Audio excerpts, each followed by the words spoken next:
The vibrations woke me before dawn, soft at first, like someone dragging a heavy chain across the ground, then growing into a low rumble that trembled through the foundation of my house. I sat up, heart thudding, listening in the darkness. The sound wasn't like thunder or construction or even an animal digging. It was rhythmic, measured, almost calculated. I waited for it to stop, but instead it faded gradually, like whatever caused it was moving farther away until silence swallowed everything again. When the sun finally rose, I stepped outside with a mug of coffee and immediately froze. My entire house, every side, every corner, was surrounded by a deep trench carved into the earth. A perfect circle, not roughly dug like someone used a shovel, but smooth, precise, the walls so straight they looked like they'd been cut with a massive blade. The morning light cast long shadows across the freshly exposed soil, still damp and dark as if the earth had only been disturbed hours ago. I felt a chill crawl down my spine. The trench was wide enough that I couldn't jump across it easily, maybe 6 feet, and at least 4 feet deep. It looped around the property line exactly, touching no neighboring land, as if whoever dug it knew my boundaries better than I did. I slowly walked along the edge, careful not to slip in. My house sat in the center of a perfect ring. I thought about calling the sheriff, but what would I say? Someone dug a geometrically flawless moat around my home in the middle of the night. They'd laugh, or worse, assume I did it myself. I knocked on the nearest neighbor's door first. Old Mr. Hamlin blinked at me like he'd just woken up, which he probably had, and when I pointed to the trench, he squinted as if he couldn't quite believe it. "That wasn't there yesterday," he muttered. "Did you hire someone?" I shook my head. He stepped outside, looked at the circle again, then threw up his hands. "Well, I didn't hear a thing," he said, which was strange. Mr. Hamlin had dogs, loud ones. If someone had been digging all night, they would have barked for hours. I tried the house across the road next. Same confusion, same denial. No lights, no machinery, no workers had been seen. Nobody heard anything except maybe a faint humming sound around 3 in the morning, but most assumed it was just wind. I knew it wasn't wind. I'd heard it under my bed, through the walls, vibrating in my bones. The more I stared at the trench, the more wrong it felt. It wasn't normal. The earth wasn't piled up on the sides the way it should have been if someone dug it manually. The soil looked removed, not displaced, as if it had simply vanished. I crouched beside the edge and inspected the cut lines. The soil appeared melted, like it had been heated, liquefied, then allowed to cool and harden again.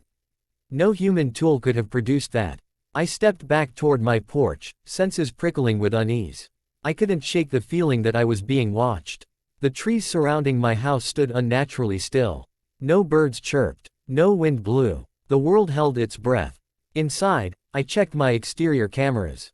I only had a few, mostly to keep raccoons out of the trash, but they were high-res enough to catch anyone sneaking around. When I pulled up the footage from the night before, my stomach tightened. Every file between midnight and 5 a.m. was corrupted. The timestamps were there, but the video was a scrambled mess of static and distortion, like the footage had been magnetically interfered with.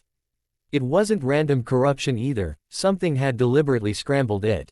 That terrified me more than the trench. Someone or something didn't want to be seen.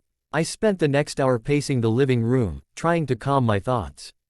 Maybe it was a prank. Maybe some local kids used heavy machinery and hacked my cameras. But teenagers didn't have access to the kind of equipment that could melt soil. And if they did, I would have heard trucks, engines, anything. The night had been unnaturally silent, except for that vibration.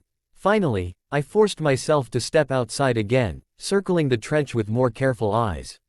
That's when I noticed the pattern. It wasn't just a circle. At regular intervals, every 10 feet, small triangular marks had been carved into the ground just inside the trench. Each triangle pointed inward, toward my house, forming a series of arrows converging toward the center. It reminded me of something ancient, ceremonial, or experimental. A gust of cold air swept across the yard, snapping me out of my thoughts.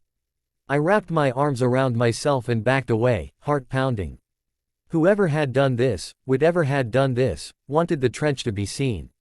This wasn't a hidden threat. It was a message. I didn't know who the message was for. By late afternoon, curiosity overshadowed fear. I fetched a ladder, laid it across the trench like a makeshift bridge, and carefully crossed to the other side. Kneeling inside the ring, I listened.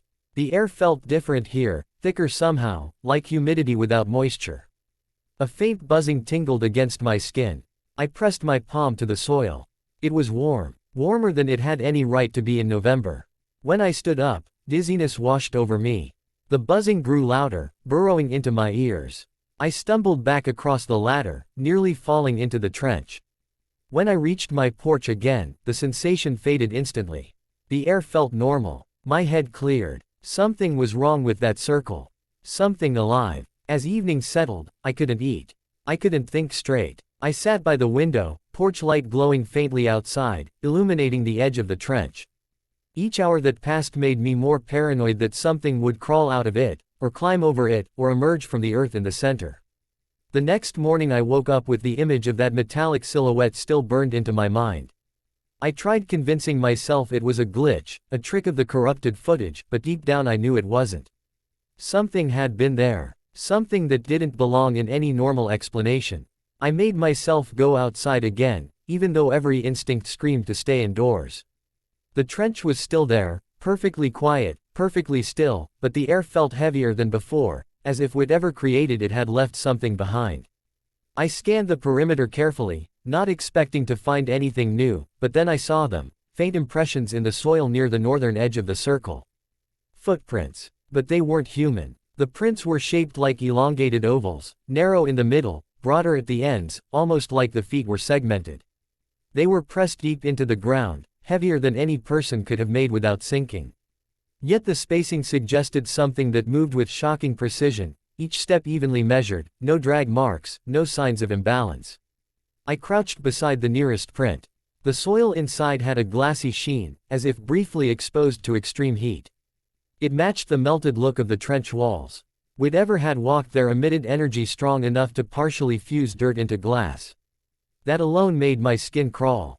Back inside, I replayed the corrupted footage again, frame by frame, searching for any other moment that wasn't static. For nearly an hour I found nothing.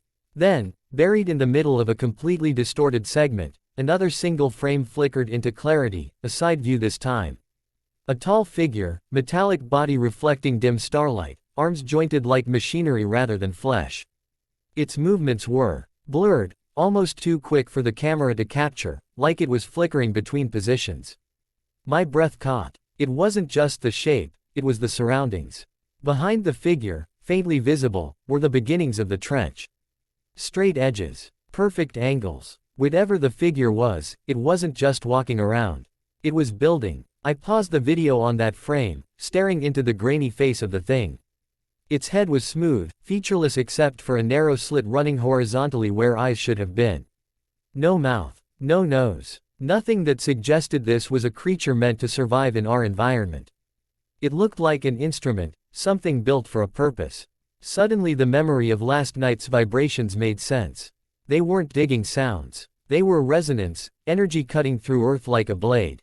My fear shifted into something else, a chilling curiosity. Why would they construct a perfect circle around my house? Was it a trap, a barrier, a marker? And why me? I spent the rest of the day setting up new hidden cameras, ones with hardened casings, multiple power sources, and backup memory cards hidden in different spots around the property. If they came back, I needed proof. Clear proof. By sunset the woods around my house had fallen silent again. No wind. No birds, just the thick, humming quiet of something waiting.